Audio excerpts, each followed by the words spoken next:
chair of the creative writing department. It's wonderful to see you all here today for our 4th event in the fall 2024 Visiting Writers Series. It's wonderful to see you, and we're just really delighted to welcome Shanthi Sekaran today to share work and to also be in conversation. And just, I know that many of you have been reading her work throughout the semester, and it's just a chance for us to get to know a writer who's working across so many different forms and writing so many different kinds of beautiful stories for different audiences, and we'll talk more about that later too, I hope. But mainly, I just want to be here to remind you to please silence your cell phones and electronic devices. Brace yourselves for some time well spent. And with that, I would love to introduce first-year MFA poet Harleen Galia, who's going to introduce Shanthi. So my name is Harleen. I'm a first-year poet here, and I'm thrilled to introduce our accomplished guest today. She's a novelist, a screenwriter, educator. Shanthi has published 4 books written for NBC drama, medical drama, New Amsterdam, and has taught creative writing for more than 10 years. In her book, Shanthi Sekaran builds layered, compelling characters and moves us through their world with moments of deep insight. She repeatedly asks the question, how does it feel to be an immigrant? Lucky Boy, her second novel, was named an Indie Next Great Read, an Amazon editor's pick, a best book of 2017 by NPR, Barnes & Noble, and the San Francisco Chronicle. It is a story of 2 mothers whose lives converge around a baby, the lucky boy. The New York Times praised her keen eye in pitting 2 very different kinds of immigrants against each other, one comfortably assimilated, the other helpless in every sense. Sekaran offers a brilliantly agonizing setup. I'm a mom, I'm South Asian, I'm an immigrant. My children and I depend on the care and labor of other immigrant mothers. I could have been that woman that Soli, the protagonist, a nanny, undocumented, fresh in America, observes. Proof that life she sought was possible. She saw women who were dark like her and foreign, living their American lives, pushing ahead without fear. Kavya, the other protagonist, is a first-generation American, yet she, like me, is not without fear. After spotting a sign of an Indian-owned farm, Kavya is surprised and observes. Immigrants were supposed to own things quietly. Proclaiming themselves invited the wrong kind of attention. Shanthi has taken on the responsibility of writing outside her experience and treats it with a lot of humility, painstakingly researching her characters. For Lucky Boy, Shanthi interviewed immigration lawyers, immigrant advocates, trained with a detention advocacy group, read testimonies of undocumented immigrants, read countless documents on immigration policy, spoke with a psychologist who works with the undocumented, read reports on detention and family law. She interviewed undocumented immigrants who crossed the border. She spent 2 weeks in Mexico. In 2019, Shanthi started writing for middle grade, aiming to, quote, write books that make my kids laugh and think and ask questions. In 2021, she published her middle grade debut, The Samosa Rebellion, which won the Northern California Book Award and was also named Amazon's editor's picks for readers aged 9 to 13. Her second middle grade novel, Boomi's Boombox, was published last year. Both novels speak to young readers at their level, use humor, but do not shy away from delving into complex topics like body image, racism, loss of a parent. They are the kind of books that I'd like my daughter to reach for when she's unsure about who she is. As Boomi, the protagonist in Boomi's Boombox, puts it, I am ballet, I'm Bharatanatyam, I am renegade and chicken noodle soup.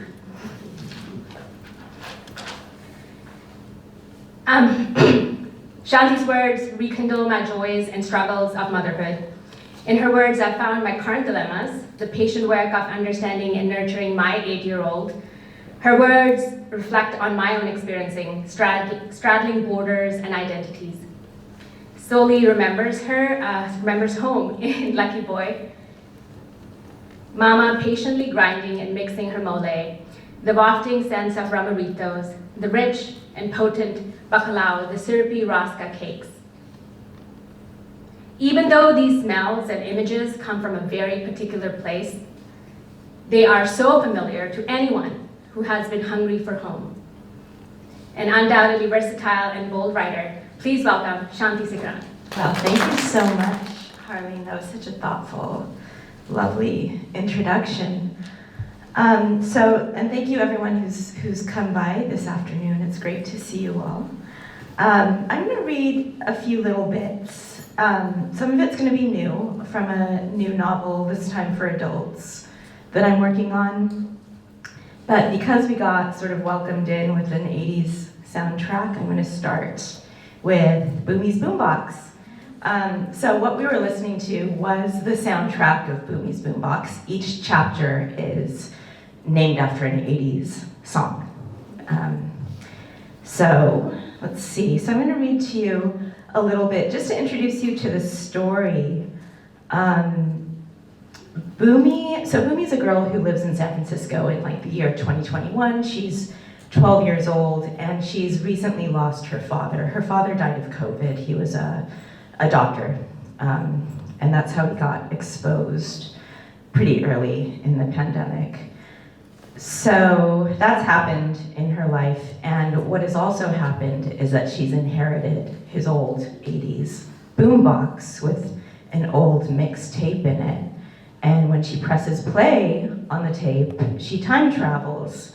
And it causes her to physically time travel to 1986 in England, in a little town in middle northern England, where her father grew up, and she finds him. She's 12 and he's 12. And you know, whenever you have a time travel book or movie, there's always that like, who the hell are you and what is going on conversation that has to happen. So that's what this is. Boomy's Boomi, of course, and Jeevan is her father, but he's 12. And just FYI, this happens in the chapter titled Rebel Yell. So, let me get this straight, Jeevan said, his face scrunched with concentration. We sat on the step of the bridge. You know me in the future. Are we friends? I shrugged. His eyes widened. God, we're not like married, are we? Ew, no, that doesn't even make sense. Look, I can't tell you how I know you. You'll find out eventually anyway. What can you tell me? Sitting on the bridge, the streets quiet around us, I told him everything I could. I told him that I was from the year 2021, and that no, we didn't have flying cars or robot butlers. I told him about the tape, Radio Mix 1. I told him how it felt to flash back, the hot, sick feeling in my stomach, like my insides were unfolding, the pool of light, the sizzle and glow after I landed. But I didn't tell him about Mom or Pati or even Denny. Jeevan sat on the curb and gazed at me, thinking for a long time. And then he said, "Explain it all again, please." So I said it all again and didn't add anything. Television had taught me exactly 3 things about time travel. Number 1, keep it low pro. Don't let people see you appear or disappear. I was clearly failing at number 1. Number 2, try not to run into your past self. If your past self sees your present self, both your brains could melt.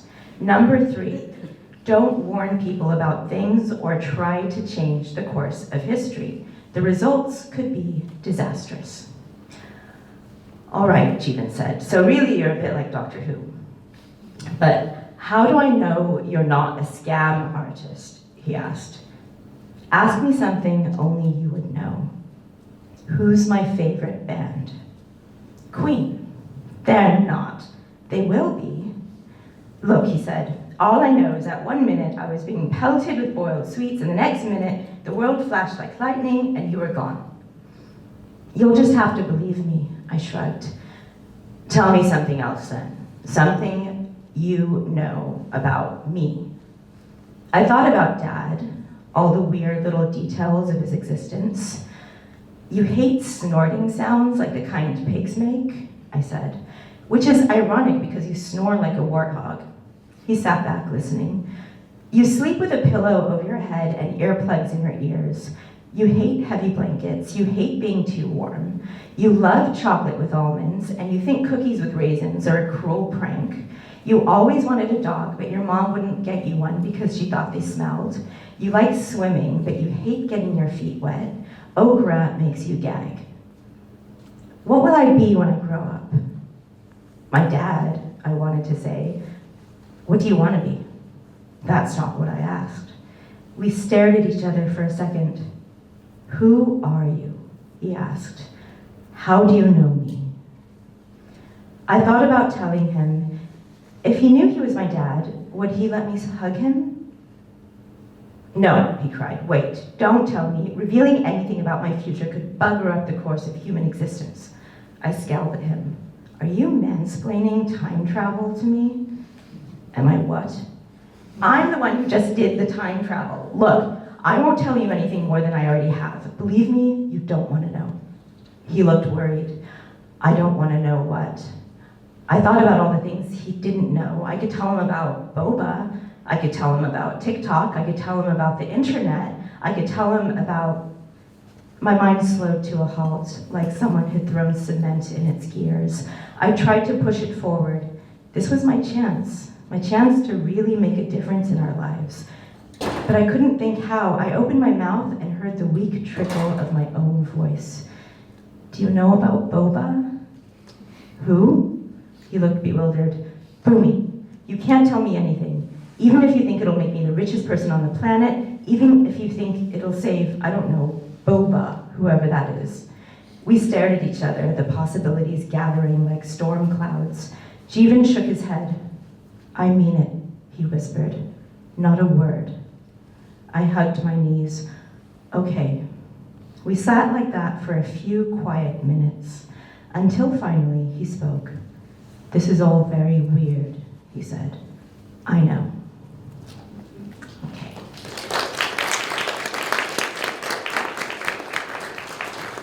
So that's a little from Boomi's Boombox. The thing I'm working on now, very slowly, is a novel called A Year in the Wild. And it's kind of about two sisters who are grown. The very simple outline is that one of them is trying to get married desperately, and the other one is opening up her marriage. So this is about Shiv. She's the older sister who's opening up her marriage. And actually both these sections are about her. Let's see. Okay, sorry, let me just get to the right page. Here we go.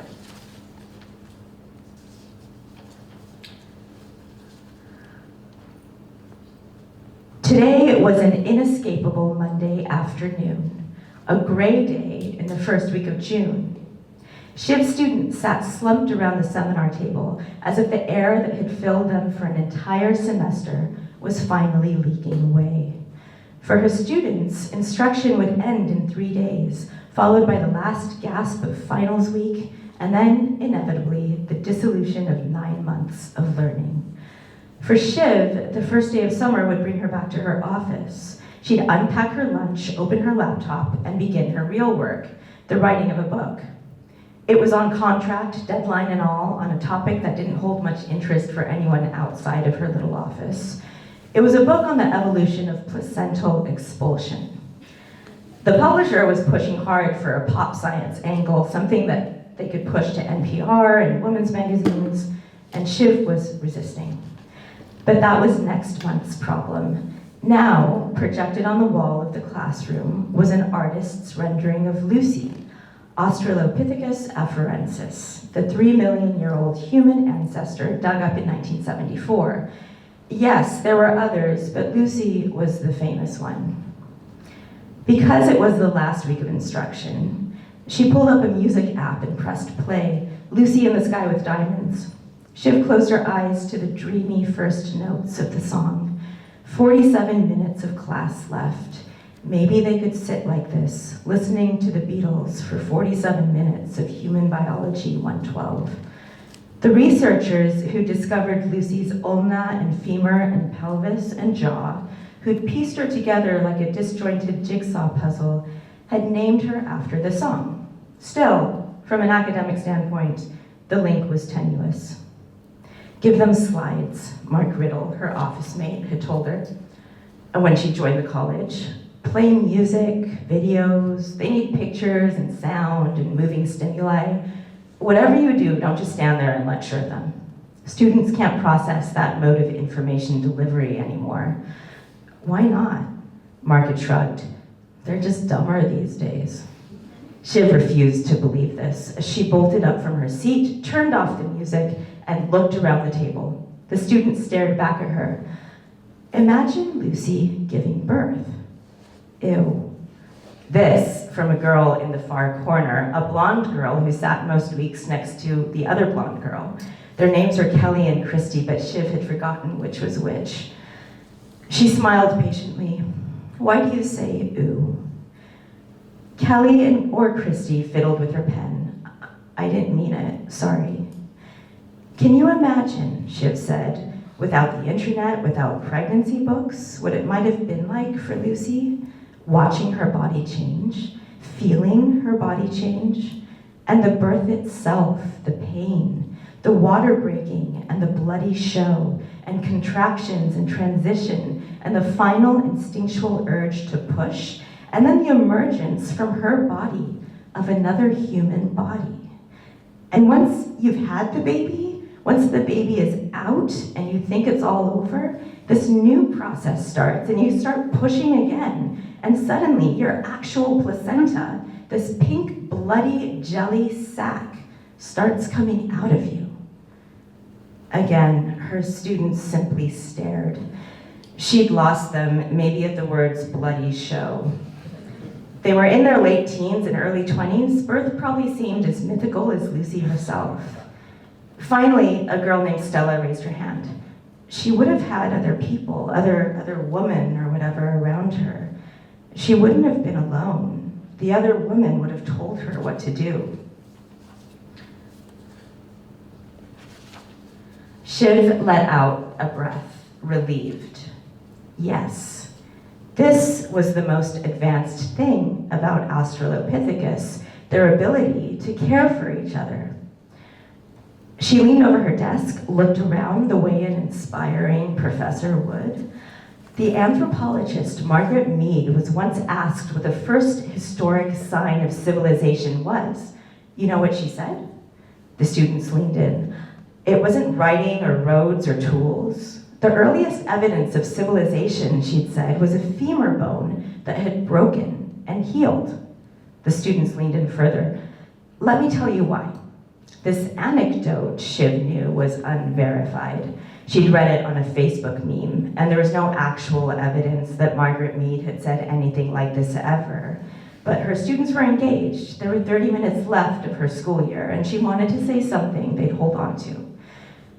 In non-human animals, a broken femur means you're dead. You can't outrun predators, you can't keep up with your herd, you're a goner. But a healed bone tells us that early humans were able to care for each other. They had shelter, they had the ability to transfer knowledge, they had the resources needed to stand by the weaker members of their group. That's what civilization is. It's caring about other people. It's knowing that we're connected, and it's having a vision of the future that binds us together and takes us past a broken bone, past injury, past trauma. The room grew still, perfectly silent. Outside, a crow was cawing, each note plaintive and distinct. Civilization is a kind of hope. She sat back. Slowly, the students started to nod, something beyond the now, the unknown, hope. She could hear the minute whir of 10 brains thinking. She could see this thought settle in. She could feel the threads of this semester, this sometimes desperate semester, start to coalesce. I think we should end class there, she said. She needed to get out while she was ahead. Have your papers emailed to me by midnight next Monday, okay?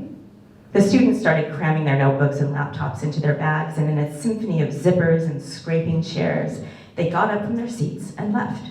No thank yous, no applause, hardly a goodbye. It was fine, she decided. Maybe they'd thank her one day. She got up and went to the window, watched them stream out of the building and onto the grassy quad at the center of campus, each with a phone in hand. To these young, city-fed humans, early humans were just an abstraction, as removed from their daily reality as Darwin's tortoises or Mendel's pea plants. But Lucy wasn't so very far away. She peeked around the corner of time, just over their shoulders. And if she stepped into this world, what would she think of it all? What would Shiv show her if she could? She might start right here on campus, this place of learning, of things beyond the realm of daily need. What's more modern than that? Or she might start at home. Maybe on a night like this, in the descending summer chill, she'd take Lucy into town, show her cars waiting at a stoplight. They'd peek into the windows of a bar flushed with golden light, bottles twinkling from the high shelves like crystals in a cave. She'd show her the bookstore closed for the day. She'd show her the creeks that wound through campus and the narrow stairways and walking paths of their neighborhood. Then they'd move down the quiet sidewalk past people walking their dogs. Lucy would lope alongside her, straight-backed, ape-faced, and Shiv would show her life after dinner. Homework at the kitchen table, dishwashers, tired hands sweeping rags over crumb-littered countertops. Together they'd peer into windows at families watching television, sitting like sarcophagi on sofas, staring straight into a flickering screen. And later, deep into the night, the quiet bedrooms of married couples, 2 pillows, 2 heads, a hand on a chest, the cool peck on the lips, the brief consideration of what it would be to remove one's clothing, to conjure the desire.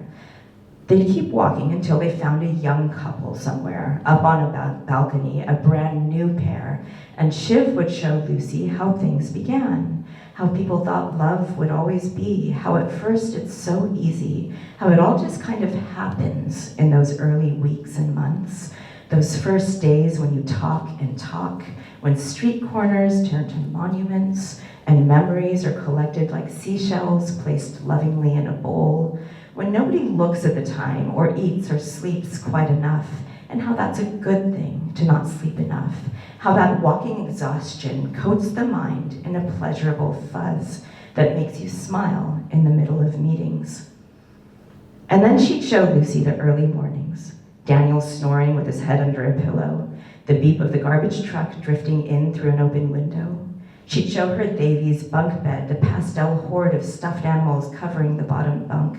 She'd show her the tea kettle and coffee maker and the toaster. She'd let her try on her robe.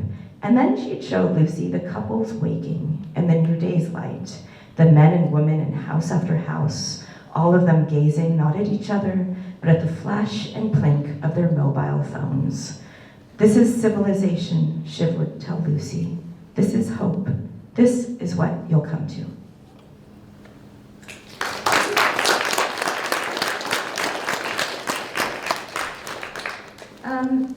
Can I read a little more? How do you feel? Good? Okay.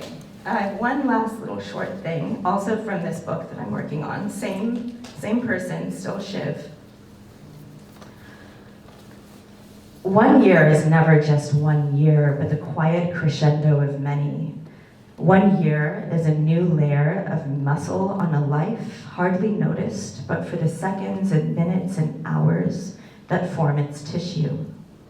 This 1 year of Shiv's life was every year rolled together. Every year of her life and Daniel's and Manisha's, her mother's and father's and daughters and sons. This year was every year lived by everyone she'd ever known and not known. And here was Shiv, eyes closed, the morning tapping politely at her shoulder. This year may have been every year, but this morning was undoubtedly a Saturday. She knew it even before she fully woke, from the already high sun on her face and the shout of a child on the sidewalk, the creak of scooter wheels. She opened her eyes to find a man in her bed. No, this was not her bed. This was his bed, or maybe it belonged to the woman beside him. A blanket of brown hair fell across the woman's face, red lipstick dry and cracked on her lips. The giddy build-up to the night before was now just a blur. The facts had scattered themselves and lost themselves. Not that the facts mattered now. Now, the man and woman lay curled into each other like the whorls of a nautilus, Shiv beside them an abandoned slab of seaweed. She ran a mental check. Was she okay? She was. Were her children okay? They were with Daniel, their father, her husband. They would be fine. They would be at their soccer games, 9 a.m. and 11 a.m. This fact had stayed. Was she late for something, missing something, forgetting? No. This was not normal behavior for her. The word threesome was not in her day-to-day vocabulary, and though this particular threesome had been meticulously planned as only an adjunct professor and 2 Silicon Valley program managers could plan a threesome, she had the distinct feeling that the thing called a midlife crisis had found her. But still, she couldn't help smiling. There was no regret. Threesome. The word sounded storybook and whimsical, like something from Alice in Wonderland. Daniel had kissed her on her way out the door the night before. Have a wonderful time, he said. He was being supportive, exemplary, and this annoyed her a little. Tell me all about it tomorrow, he'd said. She wondered if she would. Were she and Daniel one of those couples who shared every detail, who got off on, what was it called? Compersion? Pleasure in your partner's pleasure, that lovely, highly theoretical alternative to jealousy. She would get up, yes, she would leave. She slid backward off the bed and landed on the pads of her feet. She thought of the line from that Outcast song, "Where are my panties?" Here were her panties, peeking out like a cap from under the bed, her jeans and sweater in a pile next to them. She gathered the pile and slipped into the living room. The house was silent, but her head rocked with the sickly echo of 3 cocktails. She hadn't noticed the living room the night before. Now, in the daylight, it was bright and covered in expensive-looking artwork, something on the wall that might have been a Basquiat. She did not want to wake the couple, did not want good mornings or sheepish smiles. 1 foot through the panty hole sounded wrong, like holes. 1 foot through, the other foot through, she barely kept her balance. And then, the front door swung open and a boy she'd never seen before bolted into the house shouting, "I forgot my mitt!" And then this child froze, paralyzed by the naked woman in just her underwear who stood in his parents' living room. This would either be the worst or best day of his life. Shiv stared back. "Hold on," she said. She ran back into the bedroom. John, the man's name was John. John slept on. Was this John's child or Terry's? Yes, that was her name. Was this both their child? No, this was a child who was with their other parent for the weekend. His mitt. He had a game that morning. Shiv would take care of this. She yanked on her sweater and stepped back into the living room. The boy hadn't moved. "Who are you?" "I'm Shiv." The boy had brown curly hair like his father's, a skeptical squint. His arms hung loosely from his shoulders. "Where's my dad?" "He's in bed." "Why are you naked?" "I woke up this way." The boy started charging through to the bedroom. "Hold on," Shiv said. "He's sleeping." Her voice dropped to a whisper. "Let's let him sleep, okay? Can I help you find your mitt?" From outside, a car horn blasted, the mother of this child. Shiv dashed into the next room, this boy's room, judging from the Pokemon posters. The mitt. She grabbed it from the desk. "Your mom's waiting." "That's not my mom, it's Riley's mom." "Okay, Riley's mom," she said. Then, "Did you eat?" The boy saw his chance. "Can I have a Pop-Tart?" Shiv hurried into the kitchen and did a quick scan. Toaster cupboard. She launched herself at the cupboard, above the toaster, and yes, there they were. She grabbed a Pop-Tart packet and gave it to him. "I like them toasted." No, you've got to go, Riley." "I'm not Riley." Sorry, let's go." She placed an ever so gentle hand on his shoulder. Imagine the catastrophe to somehow shove this boy or handle him too roughly, and guided him to the door. Okay, have a good game. He turned on the porch and studied her. The cool morning air swept up her legs. She'd forgotten to put her jeans on. Riley's mom waited in the car, staring at Shiv now, her mouth hanging open. Shiv gave the other mom a competent, serious wave, a sunny, good mother smile. Have a good game, she called, and waited for the car to pull away.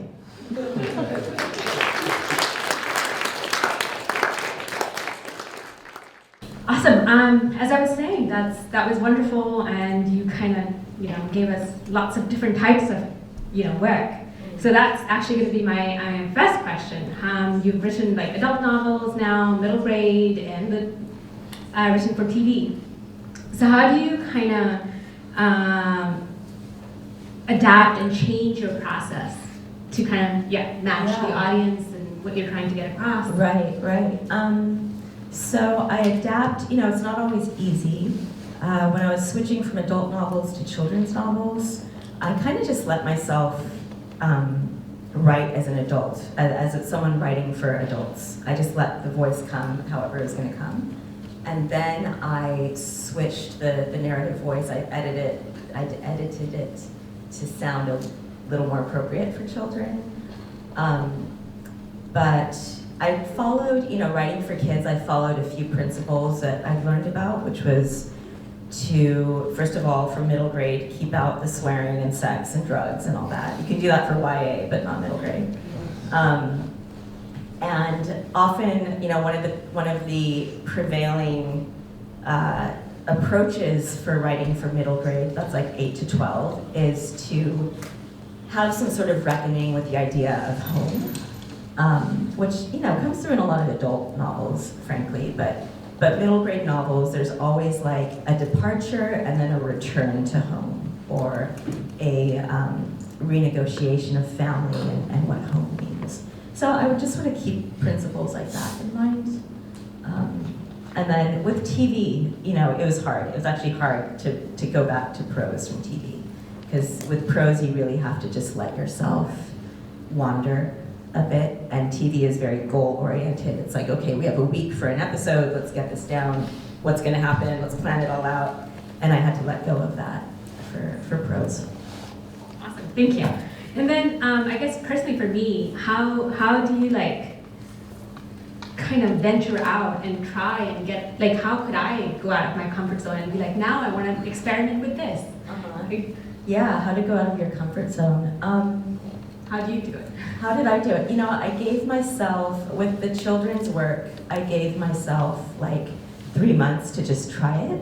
And I think putting a time limit on it helped, so I wouldn't feel like I was losing myself in some project. I was like, let me try this, see if I like it, maybe I won't like it. So I gave myself that freedom.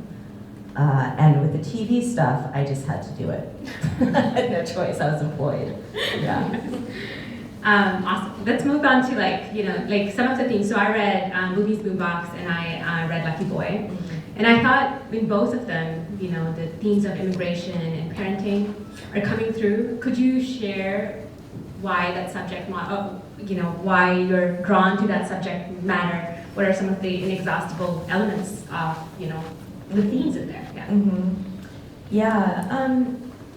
I think it's been so much a part of my own life, watching my parents who are immigrants, and the fact of their immigration really impacting how I was brought up and the person that I became. And parents in general are so big. They're such a huge part of the immigrant narrative of this country.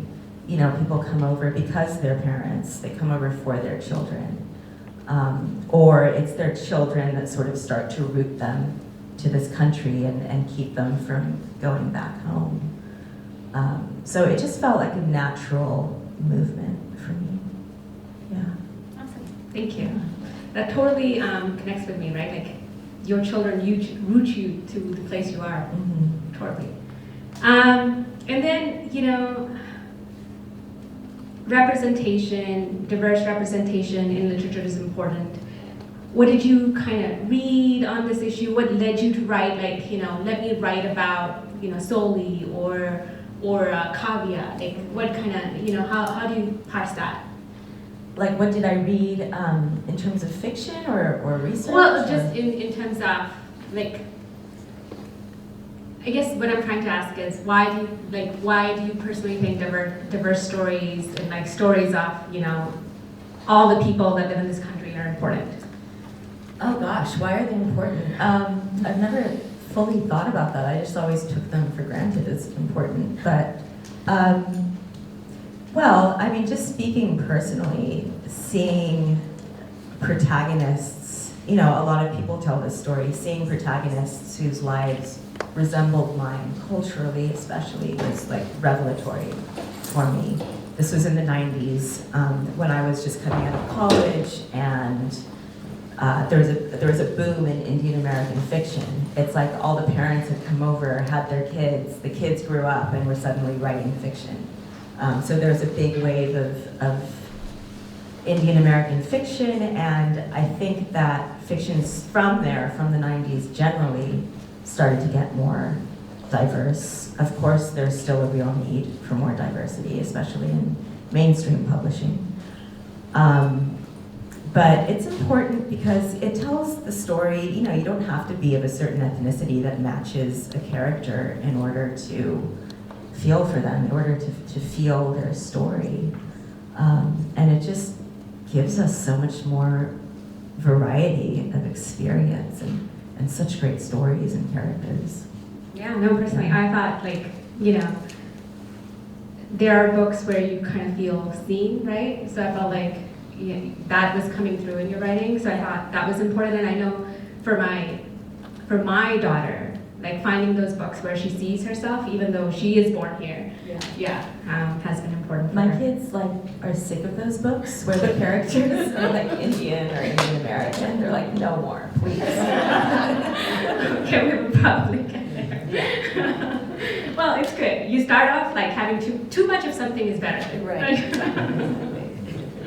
All right, I know we will start taking questions from the audience, and while you guys think of a question to ask, maybe I can ask you a question about, you know, when I read the books, there was a lot of images of East Bay, San Francisco, the Emeryville Mall was there, the parks in Berkeley.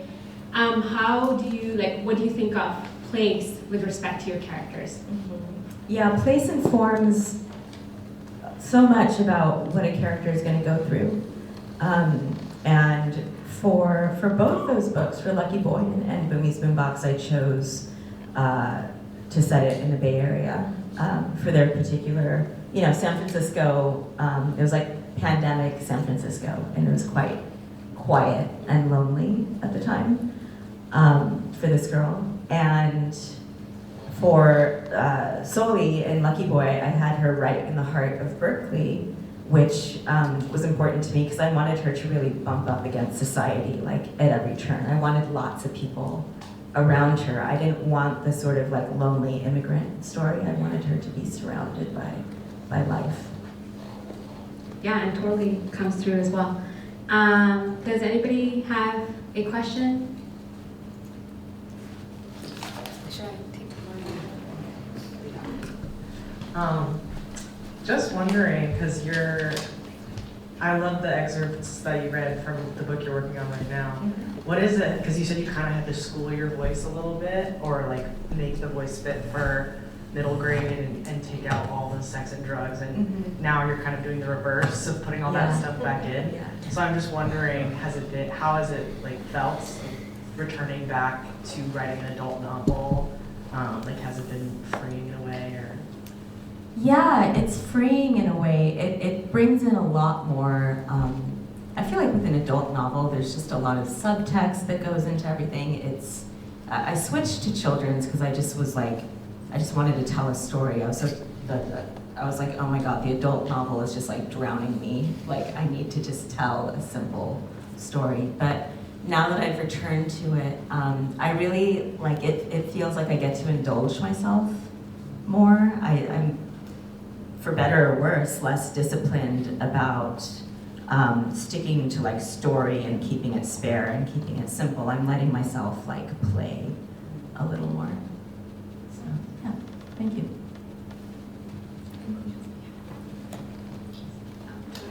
Hi, Shanthi. Hi. So in Ingrid's class, Writer in a World, we're talking about just how do you come into writing and your writing experience. So I would love to know, one, also as a South Asian woman, but also outside of that context, not to box you in. What is your writing experience? How do you start writing? Like, how do I start a new project? Yeah. Well, I started knowing that it might not, knowing that I'm not going to hold myself to it. And how do I start it? I mean, every project of mine has been inspired by something different, of course.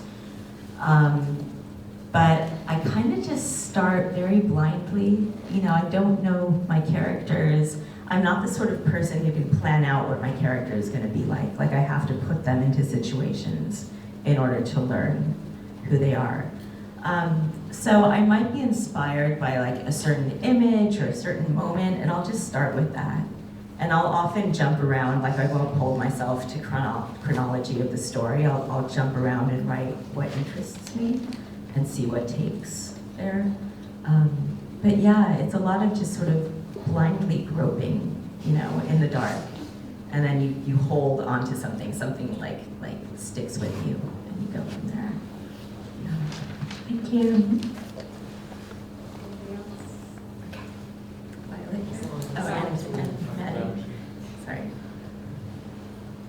Hi, I just had a quick question about music. I liked it was interesting just seeing how music is showing up in your writing.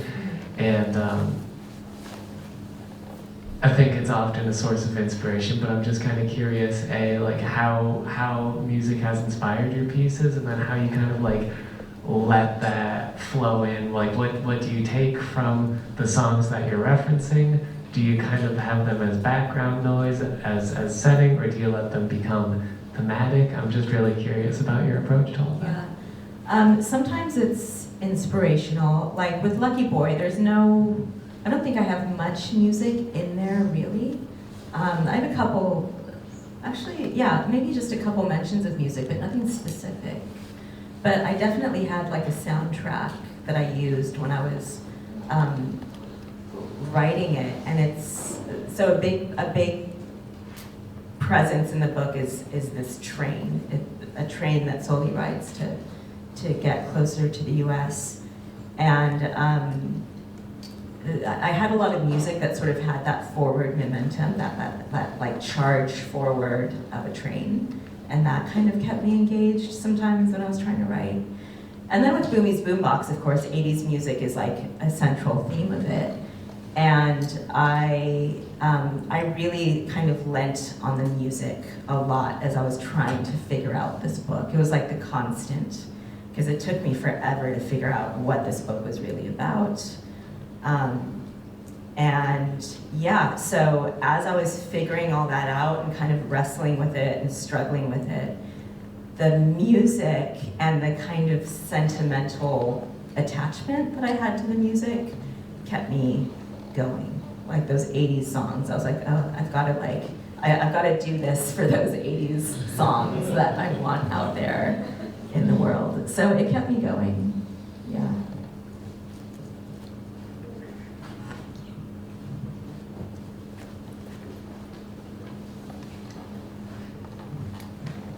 Hi. Hi, Maddie. Hi, good to see you.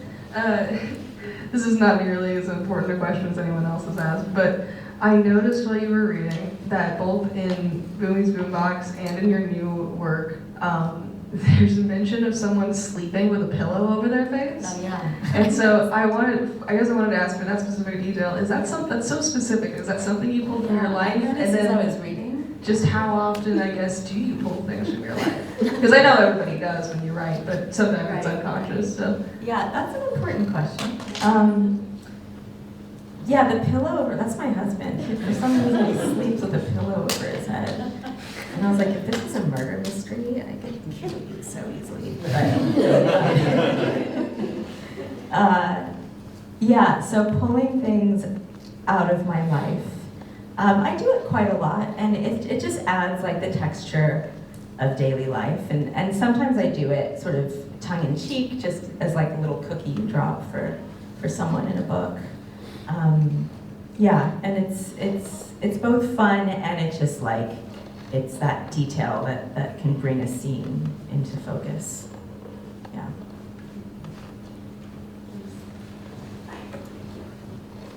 So my husband does the same thing because I'm an insomniac and I'm usually reading. So, and then I feel like he's gonna suffocate. Before I turn on the final light, I take it off of him, but that is not my question. So my question is, so what does your family, your husband, your kids, parents, siblings, what do they think of your writing? And yeah, actually just leave it there.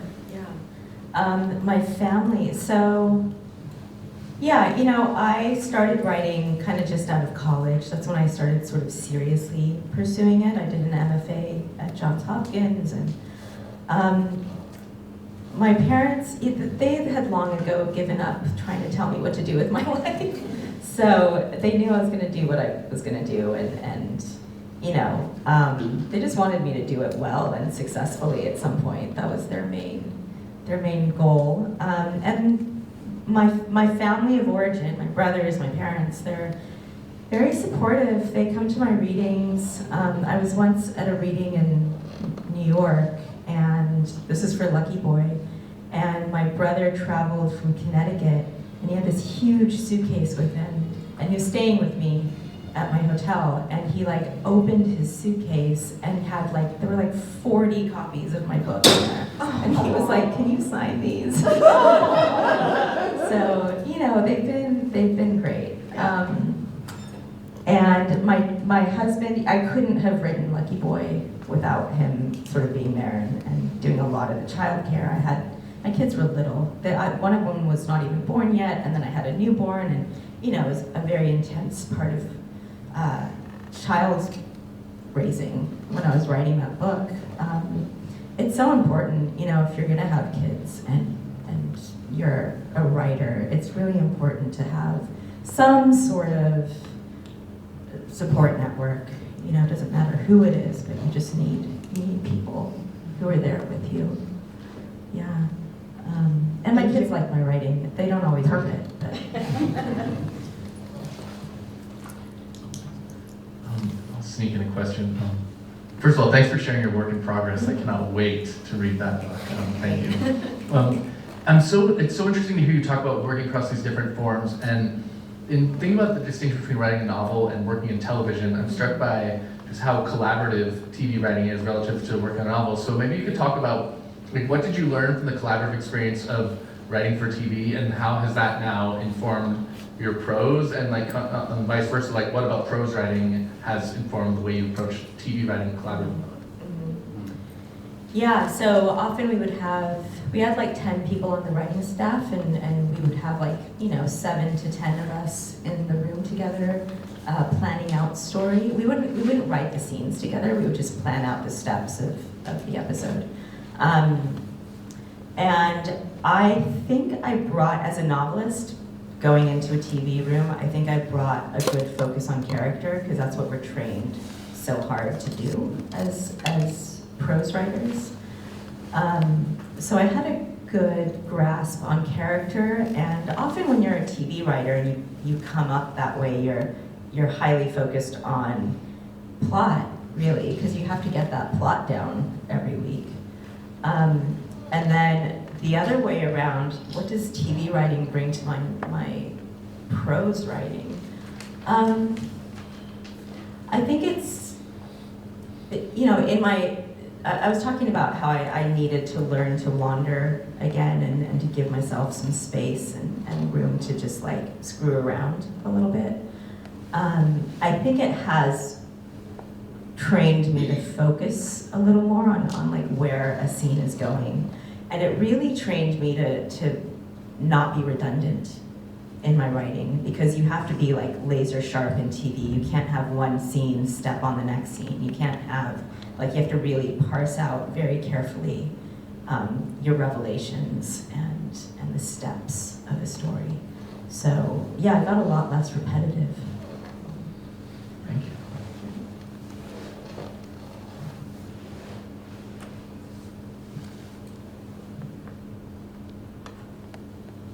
Anyone else?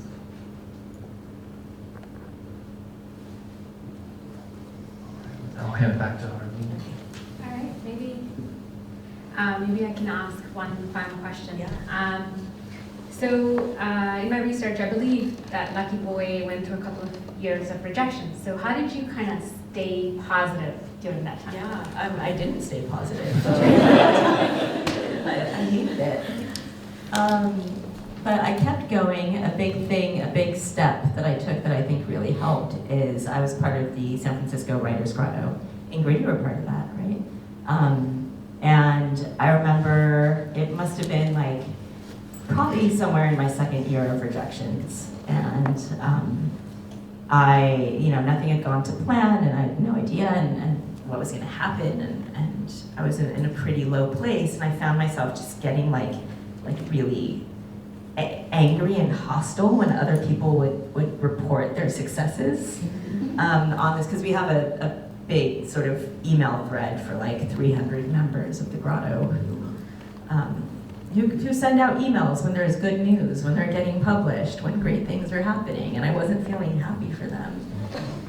And I was like, okay, maybe I should stop being so angry and actually share what I'm going through. And so I wrote this big email to the entire group, people I'd never met before, some people I knew, basically saying what's wrong with my book, what's going on, I'm not getting published, what do I do now?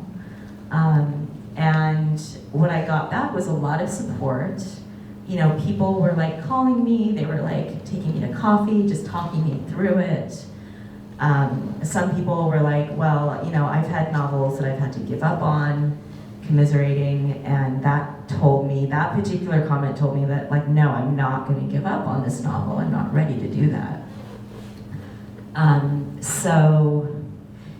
So that was a big boost. It almost felt like it solved everything for me, but then I still had to do a bunch of work in the end. But it just it gave me that boost of energy, and I went back to the book for one last summer between semesters. And in the meantime, people don't often talk about this, but I actually hired a freelance editor to just look at the manuscript. She used to be at Simon & Schuster, and I just wanted someone who had a really good eye from a publisher's point of view for how a story needs to hang together. And she helped me with some of the structural stuff that I was having trouble seeing myself. And then I just had to go back to the manuscript for one final summer. And I think I got rid of a character, I added a whole new aspect. The whole Silicon Valley aspect was a very late addition. So I made some big changes and I was this is my final last gasp, and I'm gonna do it. And then it worked, and then by the fall, I had resubmitted it, and I had a few offers, which was a huge change from the years of rejection, and it felt really good. Yeah, thank you for sharing that, because I think, that is inspirational. Okay, just you have based one? on that, so did you have an agent at that point? Or you Yeah. were submitting for, okay. Yeah, at that point I had an agent. Also, I still have her. And she stuck with me. Agents don't always stick with you when your novel's not selling, and I feel really lucky that this agent has stuck with me through thick and thin. She hasn't dropped me.